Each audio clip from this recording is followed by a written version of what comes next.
এই ভিডিওর মাধ্যমে, এই আলোচনার মাধ্যমে আমরা এখান থেকে ঘোষণা করতে চাই, যারা এইরকম নির্মমভাবে শিশুকে হত্যা করছে, অন্যায়ভাবে শিশুকে ধর্ষণ করে হত্যা করেছে, তাকে অনতি বিলম্বে বিচারের আওতায় নিয়ে আসতে হবে এবং প্রকাশ্যে তাকে বিচারের ব্যবস্থা করতে হবে।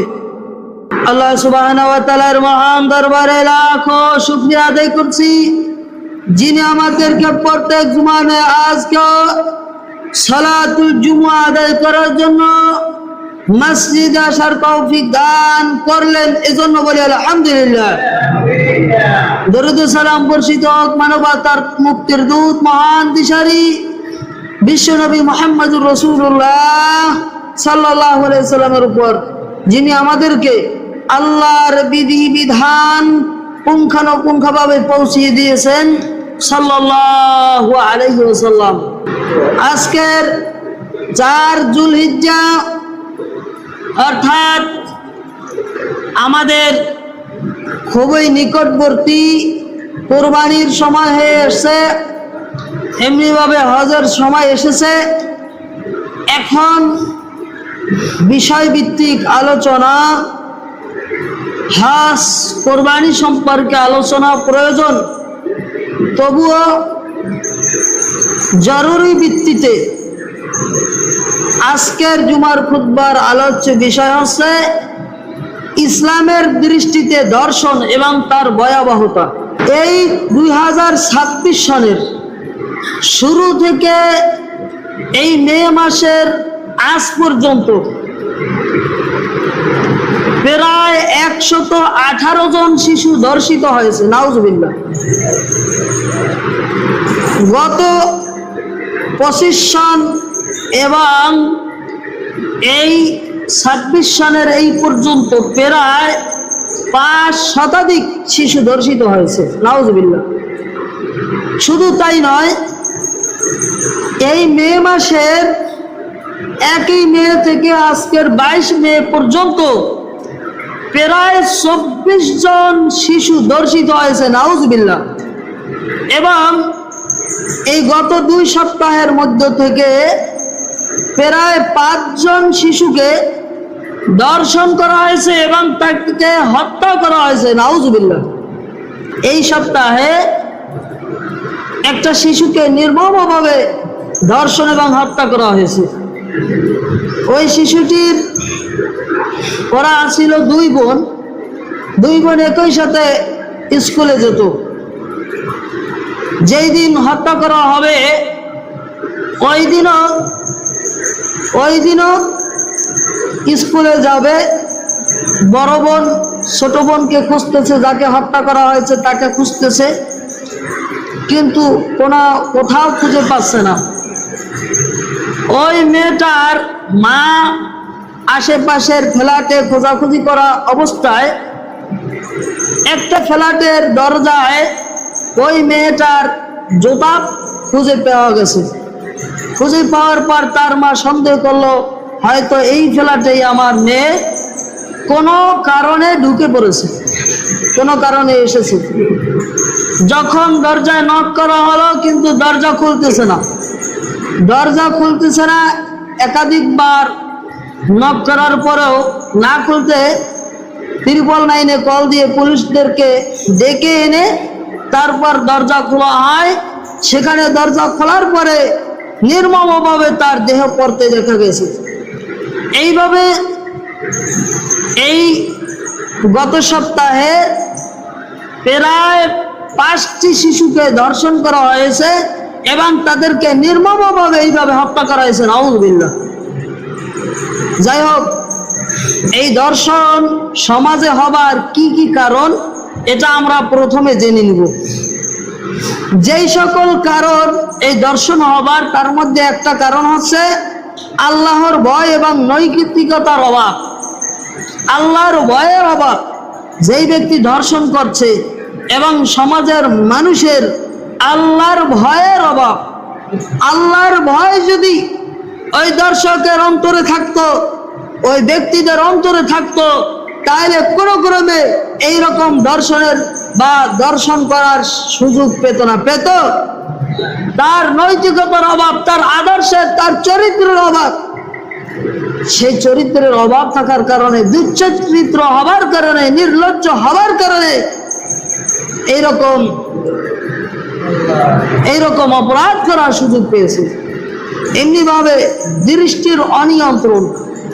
দৃষ্টির অনিয়ন্ত্রণ করার কারণেও সমাজের দর্শকের এবং ধর্ষণের শিকারের সংখ্যা বেড়েই চলতেছে। অথচ কুরআন কারীমে 1450 বছর পূর্বেই আল্লাহ সুবহানাহু ওয়া তাআলা ঘোষণা করে দিয়ে বলেন, কুল্লিল মুমিনিনা ইয়াগুদ্দু মিন আবসারিহিম, হে নবী আপনি মুমিন পুরুষদেরকে বলুন তারা যেন তাদের চক্ষুকে নিম্নগামী করে, ওয়াহফাজু ফুরুজাহুম, এবং তাদের লজ্জা স্থানকে যেন হেফাজত করে। সূরা নূরের এই 30 নম্বর আয়াতে আল্লাহ সুবহানাহু ওয়া তাআলা প্রথমেই পুরুষদেরকে ইঙ্গিত করে তাদেরকে নির্দেশ দিয়ে বললে যে তারা যেন তাদের চক্ষুকে নিম্নগামী করে এবং তাদের লজ্জা স্থানকে যেন হেফাজত করে নেয়। এর পরের আয়াতে আল্লাহ সুবহানাহু ওয়া তাআলা আবার নারীদেরকে উদ্দেশ্য করে বললেন, ওয়াকুল্লিল মুমিনাতি ইয়াগুদুনা মিন আবসারিহিন্না, হে নবী মুমিনাত নারীদেরকেও জানিয়ে দিন তাদের চক্ষুকে যেন নিম্নগামী করে, ওয়াহফাজনা ফুরুজাহুন্না, এবং তাদের লজ্জা স্থান যেন হেফাজত করে রাখে। তাহলে প্রথমে পুরুষদের কথা বলা হয়েছে, এরপর নারীদেরকে বলার কারণ কি? এ ব্যাপারে অনেক ফুকাহায়ে কেরাম, ফকিহগণ, উলামায়ে কেরাম গবেষণা করে বলেন, পুরুষের মাধ্যমে এই জিনা ব্যভিচার দর্শনের শিকার হওয়ার সম্ভাবনা বেশি থাকে, যেই কারণে আল্লাহ সুবহানাহু ওয়া তাআলা প্রথমেই পুরুষদের ব্যাপারে বললেন, এরপর নারীদের ব্যাপারে বললেন। নারীদের মাধ্যমেও যে এই অপরাধ, নির্লজ্জতা, যৌন আচরণ, এমনি ভাবে জিনা ব্যভিচার, এটা যে হয় না, এটা অস্বাভাবিক, হ্যাঁ অবশ্যই হয়।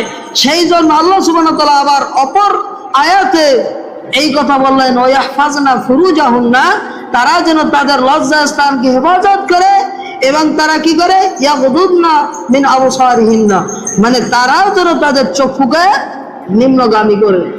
এই জন্য পুরুষ এবং নারী উভয়দেরকেই চক্ষু নিম্নগামী করতে হবে এবং তাদের লজ্জা স্থানকে হেফাজত করার চেষ্টা করতে হবে। কি চেষ্টা করলে সম্ভব, কি সম্ভব নয়? অবশ্যই সম্ভব। যুবক হন আর বৃদ্ধ হন, উভয়েরই চক্ষুকে নিম্নগামী করতে হবে, নাকি? অবশ্যই নিম্নগামী করার জন্য চেষ্টা করতে হবে। এমনি ভাবে দর্শনের শিকার হবার আরেকটা মূল কারণ হচ্ছে অশ্লীলতার প্রসার। অশ্লীলতার ব্যাপক হারে মহামারী আকার ধারণ করেছে। আজকের বর্তমান সময়ে বিভিন্নভাবে অশ্লীলতা, বেহায়াপনা, নির্লজ্জতা সমাজে ছেয়ে গেছে কি গেছে না? অভাব নাই। মোবাইলে, রাস্তাঘাটে, স্কুলে, এমনি ভাবে বিভিন্ন প্রতিষ্ঠানে এই নির্লজ্জতা, বেহায়াপনা শুরু হয়ে গেছে, ঠিক কিনা? অন্যান্য দেশের তুলনায় বাংলাদেশে কিন্তু কম নয়, বাংলাদেশে কিন্তু শীর্ষ অবস্থানে এই বেহায়াপনা, নির্লজ্জতার মধ্যে রয়েছে। নাউজুবিল্লাহ। এজন্য আমাদেরকে সাবধান হওয়া দরকার।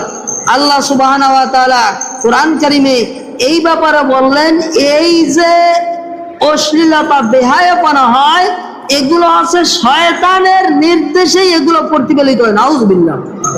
আল্লাহ সুবহানাহু ওয়া তাআলা বলেন, ইন্নামা ইয়া'মুরুকুম বিস-সুই ওয়াল ফাহশাই, নিশ্চয় শয়তান তোমাদেরকে নির্দেশ দেয় অপরাধের কাজ করতে, গুনাহের কাজ করতে এবং অশ্লীলতার কাজ করতে শয়তান নির্দেশ দেয়। নাউজুবিল্লাহ। ওয়া তাকুলু আলাল্লাহি মা লা তা'লামুন, এবং এমন বিষয় নির্দেশ দেয় আল্লাহর ব্যাপারে বলতে যেই বিষয়ে তোমরা জানো না। নাউজুবিল্লাহ। এমন অনেক কথাবার্তা দোকানপাটে বিভিন্ন জায়গায় বলা হয়, যেগুলো আল্লাহর সাথে নাফরমানি, আল্লাহর সাথে কুফরি করা শামিল, এরকম সমাজে বলা হয় কি হয় না? আজকের বর্তমান আমাদের সমাজের কিছু ভাইরাস সমাজে ছড়িয়েছে, যারা দোকানপাটে বসে বিভিন্ন কোরআন হাদিসের বিপক্ষে সাধারণ সমাজের কাছে ফিতনা ছড়াচ্ছে। সাধারণ বিষয়গুলো বলে বলে সাধারণ মুসলমানের মধ্যে ইমানে ফাটল ধরাচ্ছে। এরকম সমাজে পাওয়া যায় কি যায় না? অভাব নাই, এদের থেকে অবশ্যই সাবধান হতে হবে। যাই হোক, এই সকল যেই বিষয়গুলো বললাম এগুলো হচ্ছে দর্শন হবার কারণ। এখন দর্শন থেকে মুক্তি পাবার কি কি উপায় রয়েছে, কি কি প্রতিকার রয়েছে, এগুলো আমাদের জানা দরকার কি দরকার নাই? তার মধ্যে একটা প্রতিকার হচ্ছে পর্দার বিধান চালু করা। কোরআন যে নির্দেশ দিয়েছে, পর্দার বিধানকে ফরজ করে দিয়েছে, এই পর্দার বিধানটা যদি প্রত্যেক পরিবারে, প্রত্যেকটা সমাজে, রাষ্ট্রে যদি এটা পরিচালিত হয়, তাহলে ধর্ষণ, অত্যাচার, অনাচার, অশ্লীলতা, বেহায়াপনা, এমনিভাবে জৈন আচরণ, জেনা ব্যভিচার, এগুলো করা সম্ভব হবে না। হবে? এজন্য প্রত্যেক অভিভাবককে এই ব্যাপারে অবশ্যই সজাগ হবার জন্য চেষ্টা করতে হবে।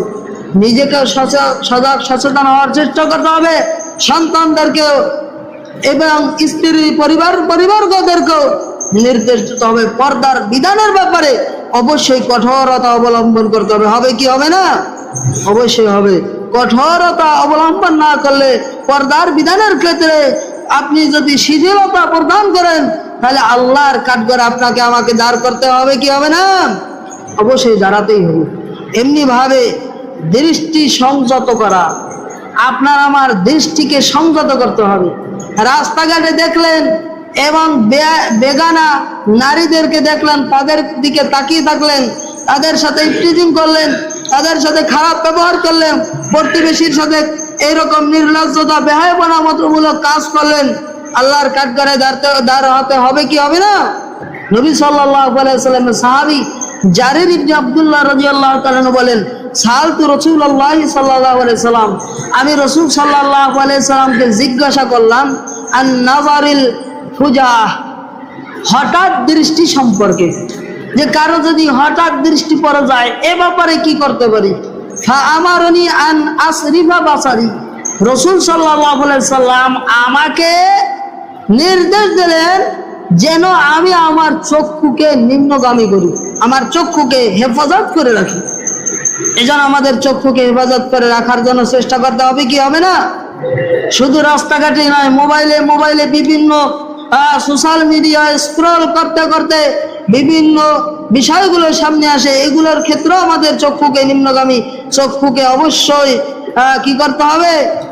আমাদেরকে সংযত করার জন্য চেষ্টা করতে হবে। চেষ্টা করলে সম্ভব কিনা?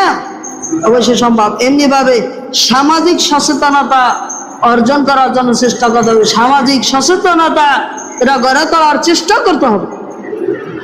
সমাজের মানুষদেরকে নেতৃত্ব দিতে হবে যে অসামাজিক বেহায়াপনা, অশ্লীলতা কোনো ঘরে যেন না ঘটে, সেই জন্য সকল সমাজের মানুষদেরকে সচেতন হওয়ার জন্য চেষ্টা করতে হবে।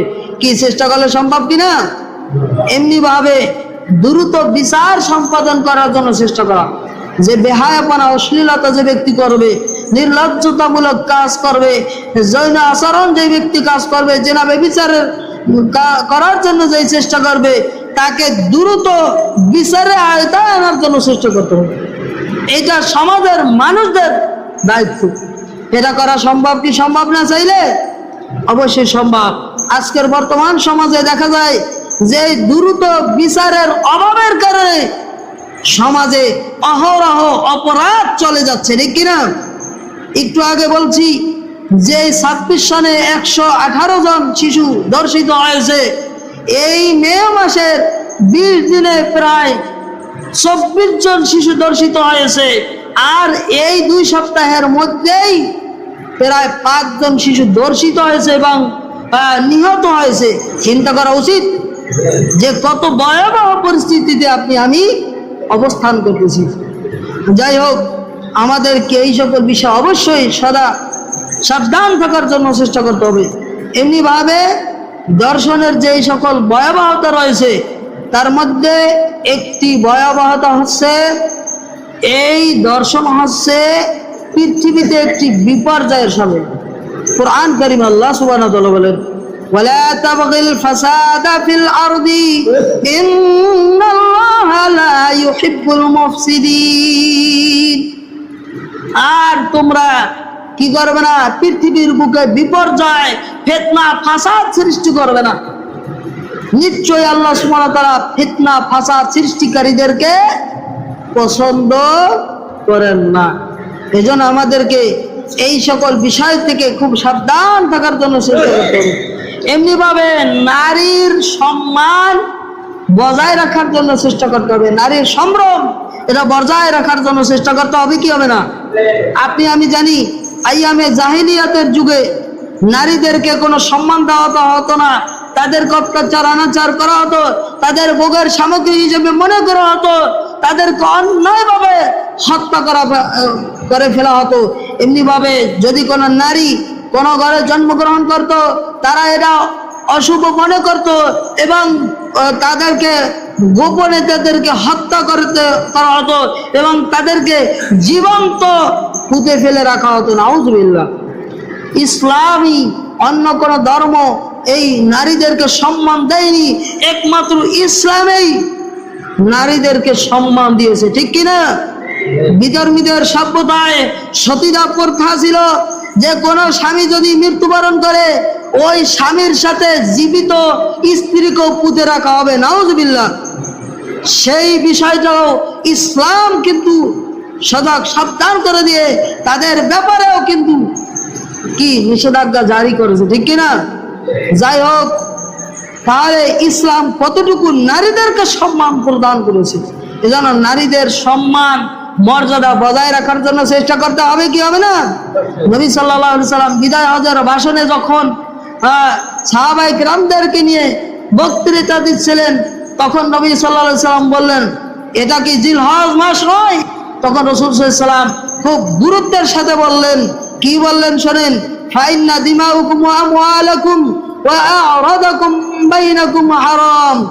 সাবধান সাবধান, নিশ্চয় তোমাদের রক্ত, তোমাদের ধন সম্পদ, তোমাদের একে অপরের যে সম্মান, এই সম্মান একে অপরের সম্মান এটা বজায় রাখবে। একে অপরের এগুলো হনন করা, একে অপরের অন্যায়ভাবে এগুলো লুণ্ঠন করা, এটা তোমাদের জন্য হারাম ঘোষণা করা হয়েছে। নাউজুবিল্লাহ। তাহলে একজন মুসলমান ভাই আর একজন মুসলমানের রক্তকে অন্যায়ভাবে বের করা যাবে না, যাবে? অন্যায়ভাবে তাকে হত্যা করা যাবে না, তার অন্যায়ভাবে তার সম্পদকে লুণ্ঠন করা যাবে না, অন্যায়ভাবে তার সম্মানকে ধ্বংস করা যাবে না, সম্মানকে নষ্ট করা যাবে না, যাবে? অন্যায়ভাবে কোনো ব্যক্তির, কোনো মুসলমানের সম্মান নষ্ট করা কি হারাম? কি এটা হারাম। এজন্য সাবধান থাকতে হবে। এমনি ভাবে অশ্লীলতার পরিণাম কি এটা আমাদের জেনে নেওয়া দরকার কিনা? আল্লাহ সুবহানাহু ওয়া তাআলা বললেন, ইয়া আইয়ুহাল্লাযীনা আমানু, হে ঈমানদারগণ, লা তাত্তাবিউ খুতুওয়াতিশ শাইতান, তোমরা শয়তানের পদাঙ্ক অনুসরণ করিও না। অপরে আল্লাহ সুবহানাহু ওয়া তাআলা বললেন, ওয়ালা তাকরাবুজ জিনা, তোমরা জিনা ব্যভিচারের দ্বারে কাছে যাইও না। জিনা ব্যভিচারের দ্বারে কাছে যাওয়া যাবে? আল্লাহ সুবহানাহু ওয়া তাআলা বলেন, ইন্নাহু কানা ফাহিশা ওয়া সাআ সাবিলা, নিশ্চয় এটা হচ্ছে অশ্লীলতা।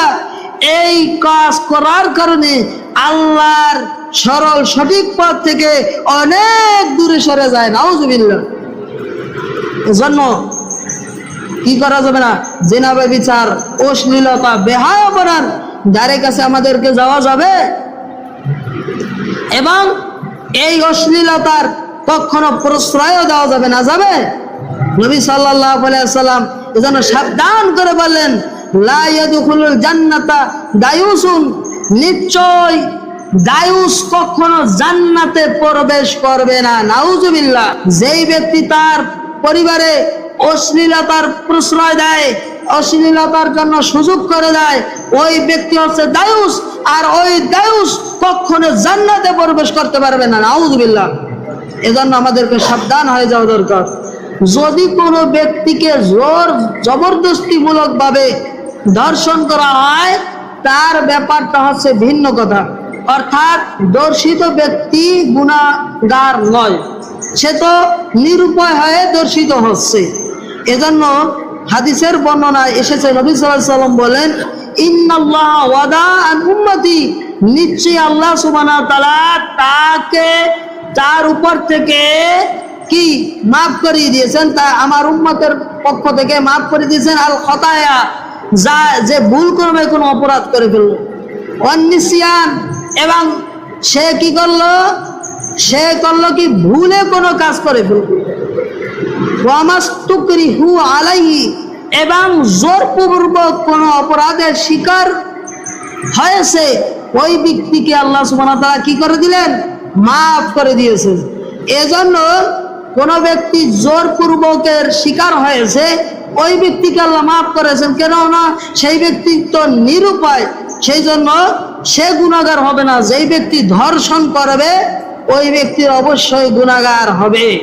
এমনি ভাবে এই যেই ব্যক্তি ধর্ষণের শিকার হয়ে নিহত হয়েছে, হাদিসের বর্ণনা এসেছে ওই ব্যক্তি শহীদ হিসেবে গণ্য হয়েছে। সুবহানাল্লাহ। নবী সাল্লাল্লাহু আলাইহি ওয়াসাল্লাম বলেন, মা কুতিলা দুনা আহলি ফাহুয়া শাহীদ, যেই ব্যক্তি পরিবারের সম্মান ইজ্জত রক্ষার জন্য শহীদ হয়েছে, তার জীবনটা দিয়েছে, যেই ব্যক্তি তার পরিবারের সম্মান ইজ্জত রক্ষার জন্য জীবনটা দিয়েছে, ফাহুয়া শাহীদ, ওই ব্যক্তি যেন শহীদ হয়ে গেল। সুবহানাল্লাহ। এজন্য জোরপূর্বকের শিকার হয়ে যেই ব্যক্তি নিহত হয়েছে, ওই ব্যক্তিকে এই হাদিস মোতাবেক শহীদ হিসেবে গণ্য করা হয়। এমনি ভাবে এই যে অপরাধমূলক যেই সকল কাজগুলো হচ্ছে, এগুলো আমাদের এই অপরাধমূলক কাজে বাধা প্রদান করা অবশ্যই জরুরি। জরুরি কি জরুরি নয়? অবশ্যই জরুরি। হাদিসের বর্ণনা রয়েছে, নবী সাল্লাল্লাহু আলাইহি ওয়াসাল্লাম বলেন, যেই ব্যক্তি কোনো অসঙ্গতিমূলক কাজ দেখবে, অপরাধমূলক কোনো কাজ দেখবে, অসৎ কাজ দেখবে, সে যেন হাতের মাধ্যমে বাধা দেয়, অথবা মুখের মাধ্যমে বাধা দেয়, অথবা অন্তরে ঘৃণা করে যে এই কাজটা কিভাবে পরিবর্তন করা যায় এটা চিন্তা ভাবনা করে। তাহলে এটা হচ্ছে সর্বশেষ বিষয়টা যেটা বললাম, এটা হচ্ছে নবী সাল্লাল্লাহু আলাইহি ওয়াসাল্লাম বলেন, এটা হচ্ছে আদাফুল ঈমান, এটা হচ্ছে দুর্বলতম ঈমানের পরিচয়। তাহলে যার সম্ভব সে হাতের মাধ্যমে বাধা দিবে, যার সম্ভব মুখের মাধ্যমে বাধা দিবে, আর যার প্রথম দুটি সম্ভব না, সে অন্তরে ঘৃণা করবে এবং এটা পরিবর্তন করার জন্য মনে মনে নিয়ত করবে এবং পরিবর্তন করার জন্য চেষ্টা করবে। এটা হচ্ছে দুর্বলতম ঈমানের পরিচয়। এমনি ভাবে দুর্বল ব্যক্তির উপর জুলুম করা, এটা হচ্ছে ইসলামে হারাম ঘোষণা করা হয়েছে। নবী সাল্লাল্লাহু আলাইহি ওয়াসাল্লাম বলেন, আল্লাহুম্মা ইন্নী উহাররিজু হাক্কাদ দাঈফাইনি আল ইয়াতীমা ওয়াল মারআতি, হে আল্লাহ, আমি দুই দুর্বল ব্যক্তির অধিকার নস্যাৎ হওয়াকে আমি হারাম ঘোষণা করছি। দুর্বল ব্যক্তি হচ্ছে আদ-দাঈফাইনি আল ইয়াতীমা, একজন হচ্ছে ইয়াতীম দুর্বল ব্যক্তি, ওয়াল মারআতি, এবং নারী, এরাও হচ্ছে দুর্বল। এই দুই দুর্বল ব্যক্তির ইজ্জত সম্মান নস্যাৎ করাকে আমি হারাম ঘোষণা করছি। তাহলে এই নারীকে অসম্মান করা, তার ইজ্জত সম্মান নস্যাৎ করার চেষ্টা করা ইসলামে কি হারাম।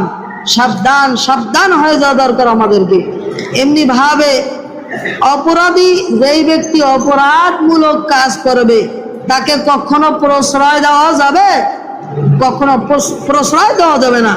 নবী সাল্লাল্লাহু আলাইহি ওয়াসাল্লাম তার সন্তান ফাতেমা রাদিয়াল্লাহু তাআলা আনহাকেও প্রশ্রয় দেয়নি। তিনি খুব ধিক্কার দিয়ে বললেন, যে লাউ আন্না ফাতিমাতা বিনতা মুহাম্মাদিন সারাকাত লা কাতাতু ইয়াদাহা, যদি আমার কন্যা ফাতেমা মুহাম্মাদের সন্তান ফাতেমাও যদি চুরি করতো, অপরাধমূলক কাজ করতো, তাহলে আমি আমার কন্যা ফাতেমার হাতটা আমি নিজ হাতে কেটে ফেলে দিতাম। নাউজুবিল্লাহ। তাহলে নবী সাল্লাল্লাহু আলাইহি সাল্লাম কত কঠিন হয়ে কথাটা বললেন। তাহলে নবী সাল্লাল্লাহু আলাইহি সাল্লাম অপরাধের ক্ষেত্রে কখনো ছাড় দেন না। ছাড় দিয়েছেন? ছাড় দেন নেই। এমনি ভাবে কোরআন কারীমে আল্লাহ সুবহানাহু ওয়া তাআলা বলেন, ওয়ালা তাকুল লিল খাইনিনা খাসিমা, তোমরা বিশ্বাসঘাতক অপরাধী ব্যক্তির কখনো পক্ষ নিও না। এজন্য কখনো অপরাধী ব্যক্তির পক্ষ নেওয়া যাবে, তাকে প্রশ্রয় দেওয়া যাবে? আজকের বর্তমান সমাজে অপরাধী ব্যক্তির এই প্রশ্রয় দেওয়া হচ্ছে, তাকেই ছেড়ে দেওয়া হচ্ছে। এই ইতিপূর্বে যে সন্তানকে অন্যায়ভাবে শিশুকে হত্যা করা হয়েছে, ওই অন্যায়ভাবে যে সন্তানকে ধর্ষণ করেছে, ওই দর্শক ব্যক্তিকে ইতিপূর্বে আটকানো হয়েছিল, জেলে আটকানো হয়েছে। কিভাবে যেন সে ছাড়া পেয়ে আবার সে দর্শন করে একটি সন্তানকে নির্মমভাবে হত্যা করেছে। চিন্তা করেন এটা কেমন ভাবে অন্যায় করা হয়েছে, কেমন ভাবে অন্যায়কে প্রশ্রয় দেওয়া হয়েছে। আপনি চিন্তা করে দেখেন, এই শরীফ ওসমান হাদিকে যেই ব্যক্তি হত্যা করেছে, সেও কিন্তু একটা অপরাধের সাথে জড়িত ছিল। সেই পূর্বে জেলে আটকানো ছিল, কোনো কারণে তাকে, কি কারণে তাকে ছেড়ে দেওয়া হয়েছে জানি না। তাই সে জেল থেকে বের হবার পরেও আবারও এই শরীফ ওসমান হাদিকে অন্যায়ভাবে হত্যা করে সে দেশ থেকে পালিয়েছে, ঠিক কিনা? এজন্য কোনো অপরাধী ব্যক্তিকে কখনো প্রশ্রয় দেওয়া যাবে? ইসলাম কখনো অপরাধী ব্যক্তিকে প্রশ্রয় দেওয়া এটা মেনে নেয় না। এমনি ভাবে ন্যায় বিচারের জন্য বিচারক যেই ব্যক্তি, ওই ব্যক্তির প্রতি আল্লাহ সুবহানাহু ওয়া তাআলা নির্দেশ দিয়ে বলেন, ইন্নাল্লাহ ইয়া'মুরু বিল আদলি ওয়াল ইহসান, নিশ্চয় আল্লাহ সুবহানাহু ওয়া তাআলা নির্দেশ দিলেন তোমরা যেন ন্যায় বিচার করো, ওয়াল ইহসান, এবং সৎ ব্যবহার করো, সদাচরণ করো। আল্লাহ সুবহানাহু ওয়া তাআলা এখানে ন্যায় বিচারের নির্দেশ দিলেন। অপরাধে বিচারকের প্রতি সরাসরি নির্দেশ দিয়ে বললেন, ওয়াইদা হাকামতুম বাইনান নাসি, যখন তোমরা বিচারকরা মানুষের বিচার ফয়সালা করবে, তখন কি করবে? তাহকুমু বিল আদলি, তখন তোমরা ন্যায় বিচারের সাথে বিচার ফয়সালা করবে। এটা কার নির্দেশ? আল্লাহর নির্দেশ। আজকের বর্তমান সমাজে দুই পক্ষের লোকদের কাছ থেকে অন্যায়ভাবে ঘুষ গ্রহণ করে দুই পক্ষের সেই বিচার ফয়সালা না করে তাদেরকে দিনের পর দিন, মাসের পর মাস, বছরের পর বছর ঘুরিয়ে রাখে। এরকম আছে কি আছে না? এগুলো হচ্ছে সমাজের কীট। এই সমাজের কীট পতঙ্গ সাধারণ মানুষদের প্রশ্রয় দেওয়া উচিত নয়, এদেরকে এই কোনো বিচার ফয়সালায় ডাকা উচিত নয়। সাবধান সাবধান হয়ে যাওয়া দরকার। এমনি ভাবে বিচারকের ব্যাপারে আল্লাহ সুবহানাহু ওয়া তাআলা কঠোর ভাবে নির্দেশ দিয়ে বললেন যে ওই ব্যক্তি, যেই ব্যক্তি দর্শন করেছে, ওই ব্যক্তির ব্যাপারে বললেন যে অবিবাহিত ব্যক্তি যদি জিনা ব্যভিচার করে তাকে 100 বেত্রাঘাত করতে হবে, এবং 100 বেত্রাঘাত করে তাকে দেশ থেকে তাড়িয়ে দিতে হবে। আর বিবাহিত ব্যক্তির শাস্তি হচ্ছে তাকে রজম অর্থাৎ পাথর নিক্ষেপের মাধ্যমে হত্যা করতে হবে। এটা হচ্ছে ইসলামের বিচারের বিধান, জিনা ব্যভিচারের শাস্তি। আজকের বর্তমানে অহরহ শত শত হাজার হাজার সন্তান এমনি ভাবে ব্যক্তিরা ধর্ষিত হচ্ছে, জিনা ব্যভিচারের শিকার হচ্ছে। কখনো কোনো সময় এইরকম শাস্তির ব্যবস্থা দেখেছেন? কখনো দেখেন নাই। তাহলে যদি না দেখেন তাহলে তো অহরহ এই অপরাধগুলো চলতেই থাকবে, চলতেই থাকবে। ইসলামে এই অপরাধের শাস্তির ব্যাপারে জনসাধারণে প্রকাশ্যে এই শাস্তির ব্যবস্থার নির্দেশ দিয়েছে। কোরআন কারীম আল্লাহ সুবহানাহু ওয়া তাআলা বলেন, ওয়াল ইয়াশহাদ আযাবাহুমা তাইফাতুম মিনাল মুমিনিন, যখন এই শাস্তির ব্যবস্থা তোমরা করবে তখন যেন মুমিনদের একটা দল সেইখানে উপস্থিত থাকে। তাহলে এর মাধ্যমে বোঝা যায় প্রকাশ্যে এই জিনাকারী দর্শক ব্যক্তির শাস্তি দিতে হবে, ঠিক কিনা? আমরা এই ভিডিওর মাধ্যমে, এই আলোচনার মাধ্যমে আমরা এখান থেকে ঘোষণা করতে চাই, যারা এইরকম নির্মমভাবে শিশুকে হত্যা করছে, অন্যায়ভাবে শিশুকে দর্শন করে হত্যা করেছে, তাকে অনতি বিলম্বে বিচারের আওতায় নিয়ে আসতে হবে এবং প্রকাশ্যে তাকে বিচারের ব্যবস্থা করতে হবে। আল্লাহ সুবহানাহু ওয়া তাআলা আমাদেরকে সঠিক বুঝে আমল করবার তৌফিক দান করুন, আমিন। ওয়া আখির দাওয়ানা আনিল হামদুলিল্লাহি রাব্বিল আলামিন। আকুলু কওলি হাযা আস্তাগফিরুল্লাহ লি ওয়া লাকুম ওয়া লিসাইরিল মুসলিমিন মিন কুল্লি যামবি ওয়া আতুবু ইলাইক। সুবহানাকাল্লাহুম্মা ওয়া বিহামদিকা আশহাদু আন লা ইলাহা ইল্লা আনতা আস্তাগফিরুকা ওয়া আতুবু ইলাইক।